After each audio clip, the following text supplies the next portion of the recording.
अस्सलामुअलैकुम viewers, welcome to Sultana yummy food secrets. Allah ताला आप सब पर अपनी रहमतों और बरकतों का नज़ुल फरमाए। आज की रेसिपी बहुत ही स्पेशल रेसिपी है, क्योंकि आज की रेसिपी जनाब हम बनाने जा रहे हैं मज़ेदार से स्नैक्स, और ये मज़ेदार स्नैक का नाम है गुलगुले। तो आपके इलाके में इस स्नैक्स को क्या कहते हैं, कमेंट बॉक्स में ज़रूर बताइएगा।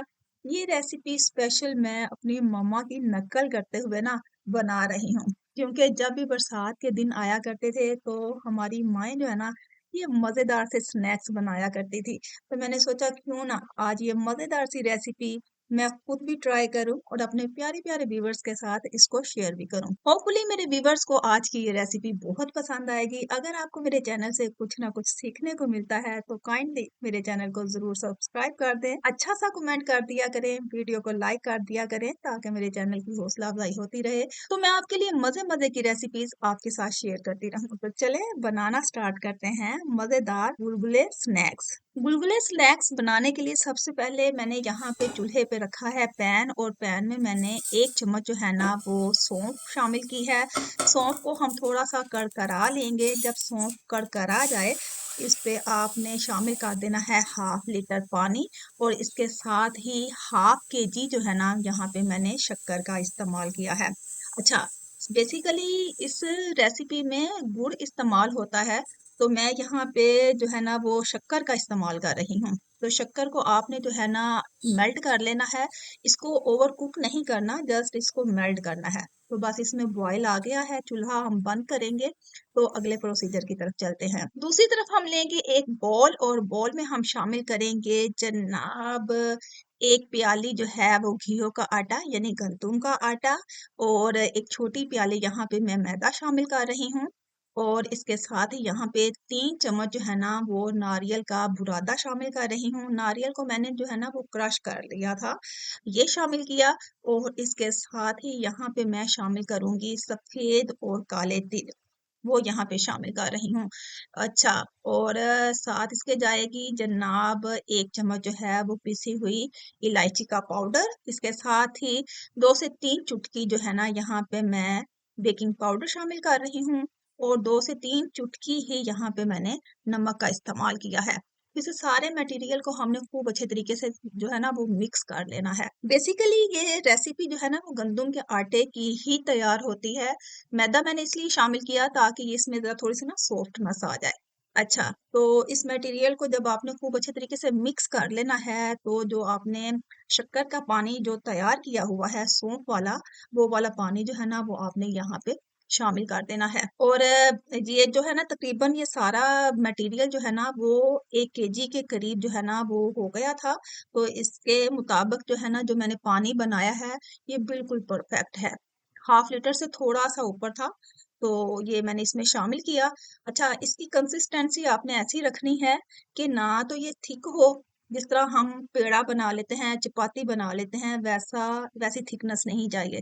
और ना ही इतना पतला बैटर बनाना है हमने कि जैसे हमने कोई चीज इसमें जो है ना वो डिप करके रखनी हो। नो, ना इसकी थिकनेस ज्यादा हो और ना ही ये पतला ज्यादा हो। भी स्टार्ट में आपको ये पतला इसलिए महसूस होगा क्योंकि इसमें मैंने जो है ना ये पानी जो शामिल किया है गुड़ वाला, वो गर्म पानी था, और गर्म पानी की वजह से जो है ना वो ये थोड़ी सी इसमें जो है ना पतलापन आया हुआ है। तो ये देखें जरा, वो ये बाद में बिल्कुल सेट हो जाएगा। इसको जब जस्ट आपने मिक्स करना है, और मिक्स करके ना 10 से 15 मिनट आपने फ्रीजर में रख देना है। इसको रेस्ट देना जो है ना वो बहुत जरूरी है। ये लें जी, 15 मिनट के बाद इसको हम एक दफा फिर हम इसको मिक्स करेंगे। अब ये बिल्कुल भी जो है ना गर्म नहीं रहा, बिल्कुल नॉर्मल रूम टेम्परेचर पे जो है ना वो आ गया है। दूसरी तरफ चूल्हे पे रखा है मैंने पैन, और पैन में मैंने 1 लीटर जो है ना वो सरसों का ऑयल शामिल किया है। और सरसों के ऑयल में हमने इसके जो है ना ये पकोड़े बना लेने हैं। जिस तरह हम पकोड़े बनाते हैं ना, इस तरह हमने ये थोड़ा थोड़ा मटेरियल लेके हमने इसके जो है ना ये स्नैक्स बना लेने हैं, पकोड़े बना लेने हैं। बेसिकली ये मीठे पकोड़े भी कहलाते हैं। स्नैक्स बनाते वक्त आपने जो है ना एक चीज का ख्याल लाजमी रखना है कि आंच जो है ना वो आपकी बिल्कुल लो से मीडियम होनी चाहिए। हाई फ्लेम पे आपने इनको जो है ना वो कुक नहीं करना, क्योंकि अगर आप हाई फ्लेम पे इनको कुक करेंगे तो ये फौरन से ना ऊपर इनका डार्क कलर आ जाएगा, और ऊपर से ऐसा फील होगा जैसे कि बिल्कुल डन हो गए हैं, बिल्कुल रेडी हो गए हैं। नहीं जी, ये तकरीबन 7 से 10 मिनट जो है ना लाज़मी ले लेते हैं। तो बिल्कुल आपने इस फ्लेम पे आप ये देख रहे हैं, इतनी सी आँच होनी चाहिए। इस फ्लेम पे आपने इनको जो है ना वो कुक करना है और अप्रोक्सिमेटली 10 मिनट के अंदर-अंदर जो है ना ये डन हो जाते हैं। बारिश हो रही हो, 1 कप टी हो और इसके साथ गुलगुले हों, तो यकीन करें मौसम का मज़ा जो है ना वो दुबाला हो जाता है। तो बस आपने इस तरीके से इनको हिलाते-जुलाते जो है ना इनको आपने फ्राई कर लेना है मीडियम आंच पे। तो ये अप्रोक्सीमेटली 10 मिनट लेंगे, 10 मिनट के अंदर-अंदर बिल्कुल ये डन हो जाएँगे। तो इस दौरान अगर मेरे व्यूअर्स को मेरी रेसिपी ज़रा-सी भी पसंद आ रही है, तो कमेंट बॉक्स में अच्छा-सा कमेंट कर दिया करें। मेरे नए व्यूअर्स मेरे चैनल को ज़रूर सब्सक्राइब कर दिया करें ताकि मेरे चैनल की हौसला अफ़ज़ाई होती रहे और मैं आपके लिए मज़े-मज़े की रेसिपीज़ आपके साथ शेयर करती रहूँ।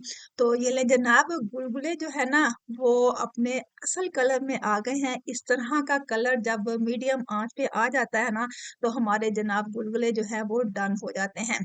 और ये इतने मज़े के स्नैक्स बनते हैं ना, कभी आप घर पे बना के देखें, यकीन करें, ज़रूर आप जो है ना मुझे याद करेंगे।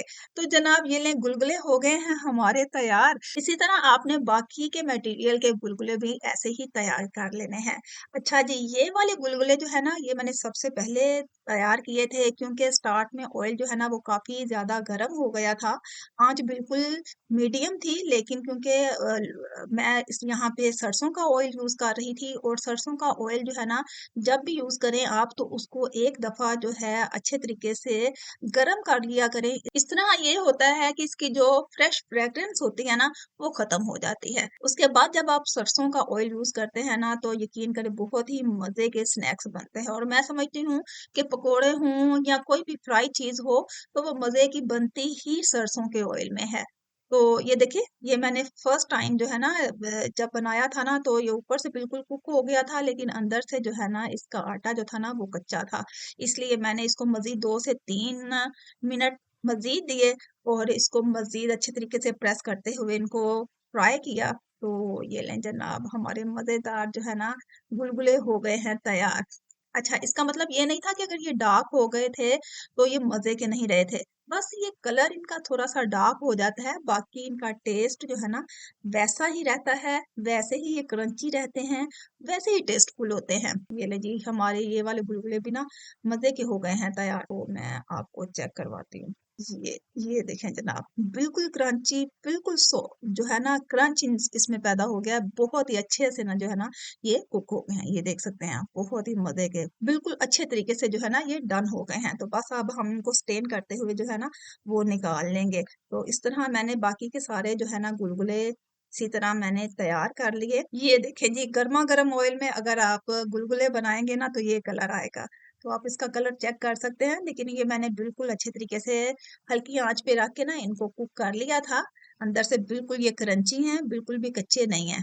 बहुत ही मज़े का इनमें क्रंच पैदा हो गया हुआ है। तो ये लें जनाब हमारे मज़ेदार बुलबुले हो गए हैं तैयार। होपफुली मेरे व्यूअर्स को आज की ये मज़ेदार सी क्रंची सी रेसिपी बहुत पसंद आई हुई होगी। घर पे इसको ज़रूर ट्राई करिएगा और मुझे कमेंट बॉक्स में ज़रूर बताइएगा कि आपको ये रेसिपी कैसे लगी। चाय के साथ यूज़ करें या ओरल स्नैक्स यूज़ करें, यकीन करें आपको बहुत मज़ा आएगा। तो होपफुली मेरे व्यूअर्स को आज की ये रेसिपी बहुत पसंद आई हुई होगी। मेरे चैनल के साथ कनेक्टेड रहने का बेहद शुक्रिया। मिलते हैं एक अच्छी सी यूनिक सी सिंपल सी रेसिपी के साथ। God bless you all in rainy days. Allah हाफिज़।